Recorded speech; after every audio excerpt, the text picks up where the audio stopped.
সাতক্ষীরার ভোমরা স্থলবন্দর দিয়ে মদ্যপ অবস্থায় পিকআপ ভ্যান নিয়ে বাংলাদেশে প্রবেশ করার সময় দুই ভারতীয়কে আটক করেছে বর্ডার গার্ড বাংলাদেশ। গ্রেপ্তারকৃতরা হলেন সুরঞ্জন সরকারের ছেলে পিকআপ চালক ৩৯ বছর বয়সী প্রকাশ সরকার এবং বিদু সরকারের ছেলে ২০ বছর বয়সী হেল্পার দিলু সরকার। দুজনেই পশ্চিমবঙ্গের উত্তর ২৪ পরগনা জেলার গৌরাঙ্গগড় গ্রামের বাসিন্দা। সাতক্ষীরায় বিজিবি ৩৩ ব্যাটালিয়নের commandant lieutenant colonel Mohammad Ashraful Haque স্বাক্ষরিত এক প্রেস বিজ্ঞপ্তিতে বলা হয়, পিকআপ ভ্যানটি বন্দরের ইন্টিগ্রেটেড চেকপোস্ট গেটে ৩টি রোড ডিভাইডার, একটি ক্রসিং গেট এবং একটি মোটরসাইকেলকে ধাক্কা দেয়। তিনি জানান, দায়িত্বরত নায়েক মোহাম্মদ জিহাদের নেতৃত্বে বিজিবির একটি দল তাদের আটক করে গাড়িটি জব্দ করে।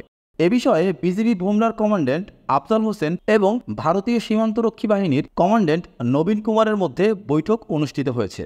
বিজিবি এর তীব্র প্রতিবাদ জানায়। জবাবে বিএসএফ অধিকারী দুঃখ প্রকাশ করে বলেন, মাতাল লোকেরা তাদের ৩ থেকে ৪টি মোটর বাইককে ধাক্কা দিয়েছে এবং সেখানে দুটি আইসিপি গেট ভেঙে দিয়েছে। এ ব্যাপারে আইনানুগ ব্যবস্থা গ্রহণের জন্য তাদের সংশ্লিষ্ট থানায় হস্তান্তরের প্রক্রিয়া চলছে বলেও জানা গিয়েছে।